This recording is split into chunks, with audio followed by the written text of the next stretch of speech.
What's up, ladies and gentlemen? Welcome back to The Good, the Bad and the Stupid. It's Thursday the 6th of August.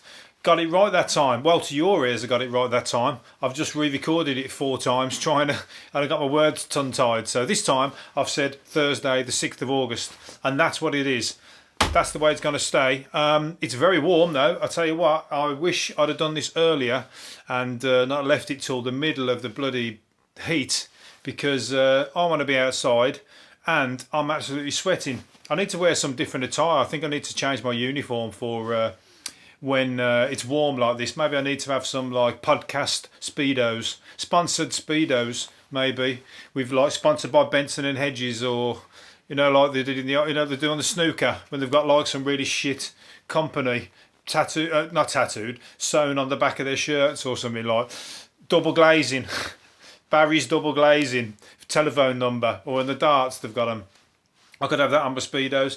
Not that anybody see it because nobody watches the videos, but they're there, so they're there if you need them. I'm there if you need me. Anyway, hope you're well. It's been scorching and it's getting even warmer. It's coming even warmer, I was going to say then. 40 degrees coming at you. Sahara Blowtorch. He's going to blast the country 700 miles wide. So somewhere's going to miss out then, because we're not 700 miles long, are we? Are we? There we are. We're longer than 700 miles. So someone's not going to get any. Probably Scotland again. Well, we're getting some 40-degree temperatures. That's unheard of. We don't get that too often in England. So I'll have to get myself a lollipop in each hand, like or a lollipop in, like Cowboy, where they've got the 2 guns in the holsters. I'll have to have Speedos walking down the beach or walking down the seafront or whatever, with 2 like ice creams in there or 2 lollipops, and you pull one out, you eat that one, start sucking on that one, and you pull the other one out like it's a gun, start sucking on that one, and take it in turns like that. The beach cowboy, that's what they call me. Anyway, yeah, so we're getting some good weather. It's going to be 2 or 3 days worth. So unfortunately I've missed most of it because I've been working, and now I've just decided I've got to get this podcast done. I shouldn't tell you this, should I? This is meant to be professional. You wouldn't get this on the news, would you? People saying, "Oh God, I want to go outside. I want to go outside." Can I not tell you about all the, the coronavirus stuff? I'm starving. I want to go get something to eat. Anyway, these guys made a mess of his marriage proposal. He proposed to his girlfriend. I was going to say his wife then. He proposed to his girlfriend. Is a hapless fiance. He left a load of candles on the floor saying, "Will you marry me?" and then went out to meet her, to bring her home. And he's got all balloons and all that kind of stuff. And when they walked in, the place had burnt down. The candles had burnt the flat down. So it was like, they're safe luckily, but the flat is destroyed head to toe. There's not even like a little bit anything left. It's totally destroyed. She said yes, luckily, but she's got nothing left. So they'll have to put the wedding back a year or 2. And they're now waiting for the insurance to get in touch. But I don't think the insurance is going to cover candles on the floor saying, "Will you marry me?" Maybe they will. Maybe they'll have to be tugging on the old...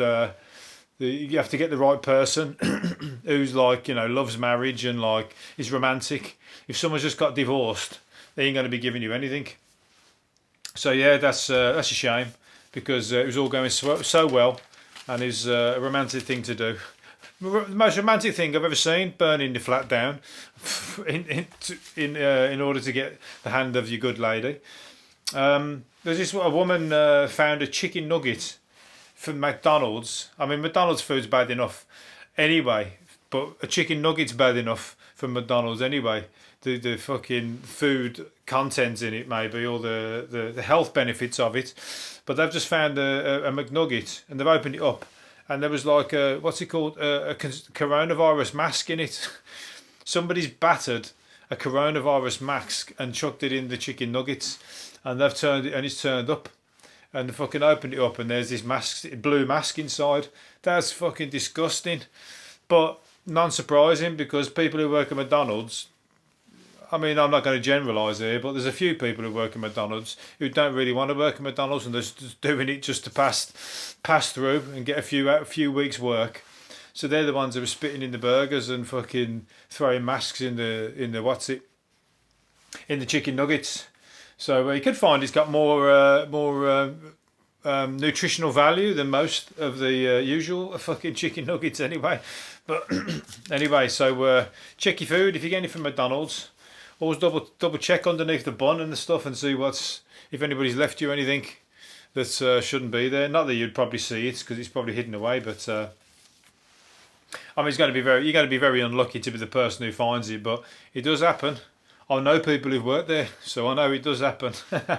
Anyway, the Proclaimers are getting a hard time, literally, for they're putting their song to the I Would Work 500 Miles, the song that's like, I mean, they must make fucking thousands off that because it's on everything all year round. It's like Christmas time, everything. You always hear it, don't you? It's been going for about 20 years, and now they've got it on a Viagra advert. They put it on. Why that would lend itself to a Viagra advert? You know, I would walk 500 miles just to be that man who walked 1,000 miles. What's that got to do with getting a hard on? What's that got to do with having sex? Nothing. But somehow they've managed to crowbar it into a Viagra advert as well, so they're going to be making a fortune off that as well. And Viagra, some people are going to be getting, encouraged to buy Viagra on the back of the advert. Well, not me. I can tell you that right now. That doesn't make me feel sexy or make me want to get attempt to get a hard on in the slightest. Who misses? But anyway, maybe I'll wait and see when the time comes. If I need it, I'll pick a song of my choosing, thank you, and it won't be the Proclaimers. It'll be something a little bit more, a little bit more fucking reggae, or a bit more funky, or a bit more lovers rock, or something like that. Something a little bit, a bit sexy. Anyway, talk about music that's not sexy. Ozzy Osbourne, his music's far from sexy, but there's a lot of fucking people who were fucking. Well, I bet there's a lot of people who shag to Black Sabbath. It's not exactly the sexiest music you'd ever hear, but I bet there's some people going at it hammer and tongue. I bet, they'll probably eat a whole pack of Viagra and go through a whole fucking cocaine, everything you can think of, all night long. And there'll be Black Sabbath heavy metal music all night long as well, and they'll be nailing things. It'll be like heavy metal, isn't it? So they'll be putting nails in things. Let's put it that way. Orgies and everything. That's what I imagine. The groupies and all that stuff, innit? Like fucking them rockers. They get down, don't they?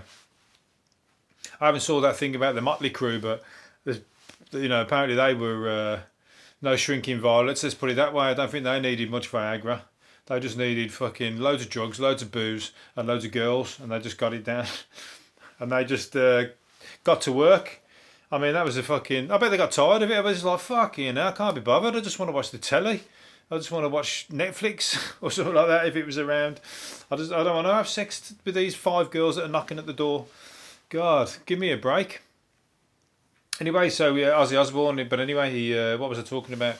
He believes in aliens, but he doesn't believe in the afterlife. He believes in there must be aliens. I believe that as well, but I also believe. I don't think I believe in the afterlife, but I believe there's something more than. I like to think there's something more around, not heaven and hell. But if there is, I want to get party hell. Well, there's got to be a third place for me, party. I don't want to go to hell like on that film Event Horizon, where it's just pure having your skin peeled off and fucking razor blades through your eyeballs for eternity. I don't want any of that.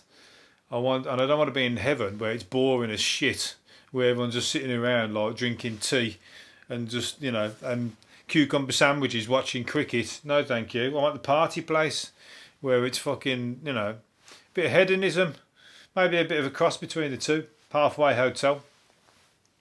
But anyway, he said he doesn't believe in it, but he believes in aliens, and he's from Birmingham, so whatever he says goes. All right, because I'm from Birmingham, and whatever I say goes as well, even if it's absolute nonsense, it goes, as far as I'm concerned, anyway. So yeah, and him and his wife have been driving each other mad in lockdown. It's crazy, isn't it, when you're a couple? So a lockdown, and you put together for I mean. It's like when you go on holiday with somebody and you're stuck in. There's just the two of you. Holidays have put a lot of relationships to the test. Because you're going away. I mean, you're seeing each other every few days, and you're getting on. You're seeing each other every few days, you're getting on, and then you go on holiday together. All of a sudden, you're together 7 days it's a test, especially when you're stuck in the apartment, and it's like it can be. I've seen people's relationships have crumbled under that. So you still got to get out and about and split up, or you go that way, I'll go that way. We'll meet back here at 5 o'clock, and we'll still get on. If we go sightseeing together, we are not going to get on, and it's going to be fucking. We've got 4 more days of the holiday left, and I want to enjoy it, not to look at your miserable face, and that's how it's going to kick off. What I was going to say, Britain's most useless burglar is back in jail after caught breaking into an empty house. He broke into an empty house, so he didn't get away with anything. That's good. And he usually falls asleep in the bath, and he drinks his victim's booze and then eats the food as well. So he's a cheeky bastard, basically. But luckily, he broke into an empty house. That's like a good setup, that, isn't it? Have a house that's like empty, and just make it look like it's not empty, and make it look like everybody's away somehow, and just like have people burgle it and then nick them. It's like undercover burglary, undercover house or whatever. And then as soon as they fucking try and break in, you've got them. That's a bit better than the FBI setting up people to fucking murder people, and then the people wouldn't have attempted to murder the people had the FBI not set it up, and then put them in jail for the rest of their life. That's really dirty tricks. What's it called? Bored Brits are stuck at home are what's it called? This is crazy. Bored Brits who are stuck at home are using a bizarre website to look out of other people's windows. What's it called? Windowswap.com.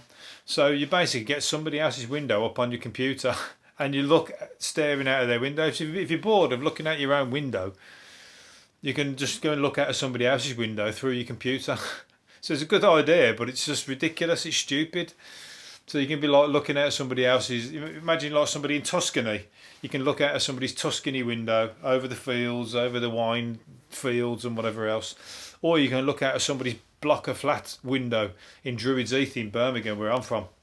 And that is not going to be a pretty sight. But at the same time, if you're sitting in a nice flat in Tuscany and you're bored of that view and you want to get fucking and rough it a little bit, but you don't actually want to go to Druids Heath in Birmingham, you can do it through this app and look out of somebody's window at the block of flats.